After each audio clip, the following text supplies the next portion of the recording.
Hello, welcome to Father Frame. Today we're talking about building a Procom heating thermostat control blue flame heater. This is a smaller one. This is a 10,000 BTU.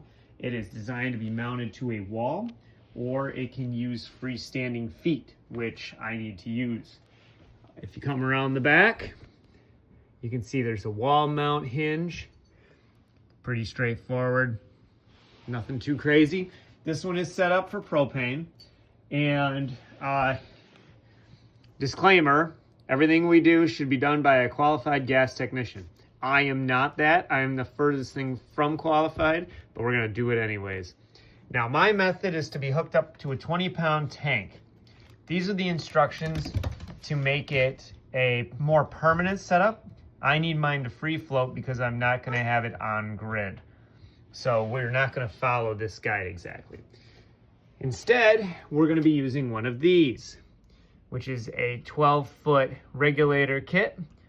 This is by Mr. Heater. This will adapt.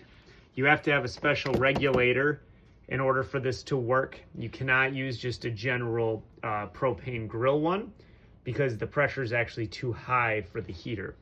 So in the box, you get the heater, you get this guide, the feet, you get the feet screws and adhesive, and you get various other screws and wall mounts, spacers in the event you want to put it in a wall.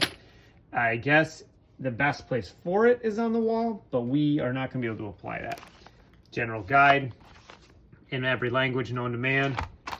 But all right, we're gonna get started on this and go piece by piece through it and see if we can make this thing work. First, we're going to start by unpacking the regulator hose. Try doing this one-handed. There we go. All right, so let's see what we've got in here. We have our extension hose.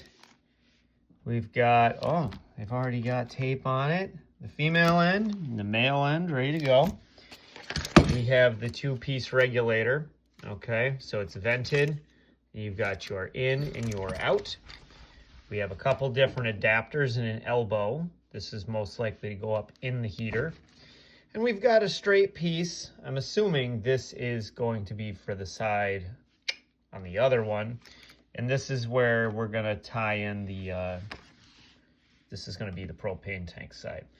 So we're gonna take apart the other side of the heater. Got our handy dandy instructions, there you go. So your propane tank would be here, goes through the regulator, through your fancy dancy hose, the adapter, and then this right angle goes straight up into the bottom of the heater. So we're gonna work on taking the heater apart next and just see how easy this is. Okay, I don't wanna cheat. I was thinking about this. I was gonna just tear it all apart and figure it out before I showed you in the video, but let's explore together here. We have this, this little tag on here. It says inlet max pressure, half something. I can't really read it. But anyways, we're gonna take this off and we're gonna look and see what we have here. Now it kind of appears that this guy is gonna go right here. We don't even have to take off this box from what I can see. So we should be able to just thread this right in without us having to do much. So that's exactly what we're gonna do. We're gonna turn this in, and I'm gonna have to go get pliers, which I just realized I didn't do, and maybe a small pair of channel locks. So be right back. All right, we're gonna change it up a little bit. We have this piece right here, this elbow. We're gonna twist this guy on. Nice and snug in there. Something you're going to want to check is your foot height. Okay, so we're going to want to make sure that when you screw this on, this isn't sticking down too far. So right here actually looks pretty good. So what we're going to do is we're going to follow the instructions. Okay, make sure I can see it there. All right, so we got that side in. All right, so now what we're gonna do is we're gonna check out the regulator side and see if we can figure out real easily. Well, we need to put this on. So the big end is going to go toward the hose. Okay. And we're going to thread the male end into the regulator. Just like so. Okay. And what we're going to do, I don't know if these pliers are big enough, but we're going to put that on there. And we're going to snug her down so there's no leaks. Okay. And then we're going to check our paper again. Okay, so you got the sealant there, and then you've got the black kind of cheap handle looking thing. If I recall. Now, I may make mistakes here, so don't laugh. There we go. So that's going to go right over there as if it was a regular propane tank handle. We'll put this on for right now. Well, that didn't work very well. Oh.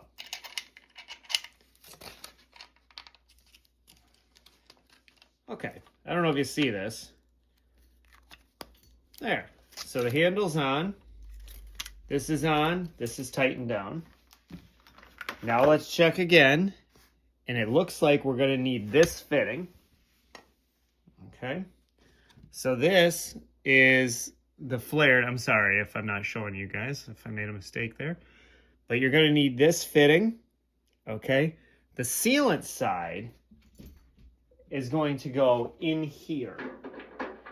Okay. So this sealant side has to be there. So we're going to take our pliers here and snug it down.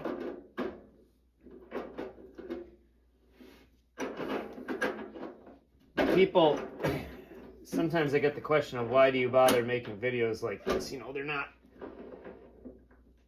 super perfect and they don't look amazing and there's not all these cinematic effects. You know, why would you even waste your time on it? Well, I'll be honest with you. I grew up, my father passed away when I was young, and I've learned a lot from people over the years. And I've always wished I had a place to go and get information about things that I didn't know. And I don't know too awful much, but what I do know I want to pass down to other people if it helps them. So we just want to tighten this a little further. There we go. Okay. So now, I just realized, I think I've been messing up the whole time with the camera spot. We're going to take this, tighten it down a little bit further just to make sure we're good. Because I don't want to do this again. We want to make sure those connections are nice and snug. Okay. And then we simply take this side, this flared side, and we are going to thread it on to the flare knot.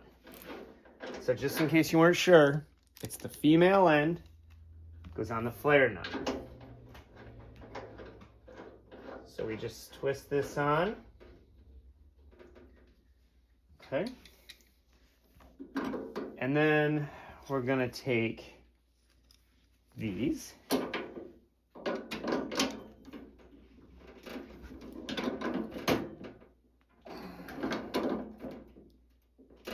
And just make sure it's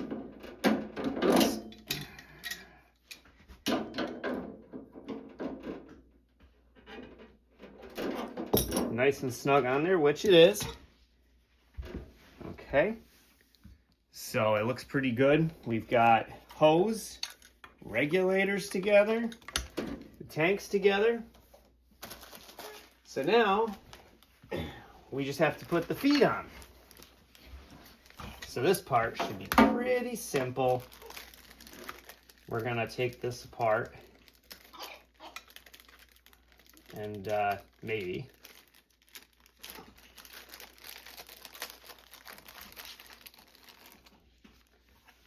And let me adjust this so that you can see it a little bit better. Okay, so now we're working on the feet. You'll see there's 2 holes here. Okay, pretty straightforward. Here's the bottom of the foot.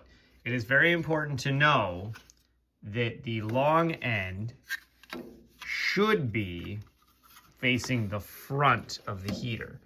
So in this case, you would want to set this up so that the holes, sorry, I'm trying to do this with one hand.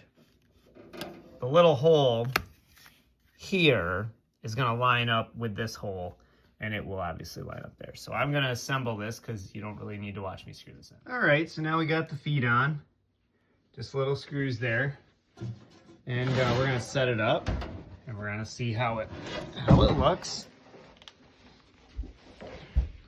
I mean, it's standing. That's a good sign, right? And there it is. So now what I'll do is I'll take it out to the camp, we'll hook it up and try it out for our first little fire. Okay, now we're gonna take it out in the woods and we're gonna see how it sets up when we get out there. Okay, we're on our way out to camp. One of the things that we always seem to struggle with was when we picked the building out, going with a wood building, you know, is ideal, but it's very, very expensive. So when the opportunity came to put this steel building in, I took it because it really didn't cost me anything for the build or for the materials. So we kind of made do with what you can. I like to be very frugal, and worst case, if the building doesn't work out in the end, we can always put a wood one in later. The pad is there. But I find that if you can make something work like this, it's actually been really well received by the family. It's a little cozy, a little nice when you get in there. But all right, let's see how the heater holds up. All right, so we just got back here. We just brought a couple things out. This is the current kind of setup. We've been throwing stuff in here just to make it more comfy. There's our newfound heat. Got the door shut, lights on. It is currently, a nice balmy 25 degrees outside right now. Let's see if this heater helps. It's gonna take the place of the electric fireplace. All right, so we set it up. It looks very majestic-ish, I guess. I'm going to show you my very temporary. Do not do this. I cannot stress this enough. Do not do what I just did. This is very temporary. All I did was run the line to this tank. You really should not have the tank indoors. If you can put a hole in it or feed it through the door, you should do that. But for tonight in testing, I just put the tank back here. I wrapped nicely the extra line, left it a little loose, turned the tank on. Now, one thing I'm gonna note real quick, this, when it threads inside the tank, and it's a backward thread to go in. So if you're sitting here screwing around, pay attention to the thread, it doesn't go in the right way. So anyways, the tank is open. And on the top, it's thermostat driven. So you have your pilot light that stays on if you want it, off, hot to cold.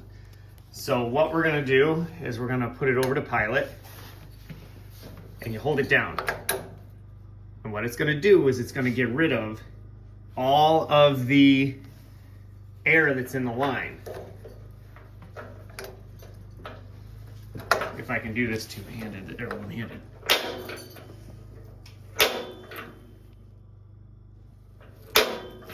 So you can see the spark. It's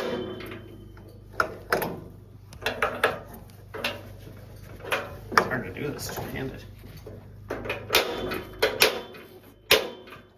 And we'll be right. And we're back, aren't we? All right, so we found out the hard way. We got the pilot light lit. You hold down pilot and you hit the igniter and it will come. What they didn't tell you, which is common sense, is that in order for you to get the fuel through, it had to bleed through 12 feet of line to push the air out. So we got the pilot lit. We're gonna set it to,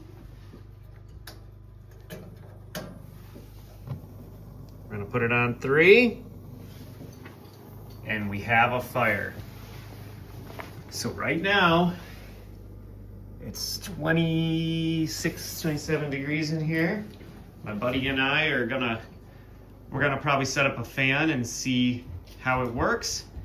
And this is the assembly.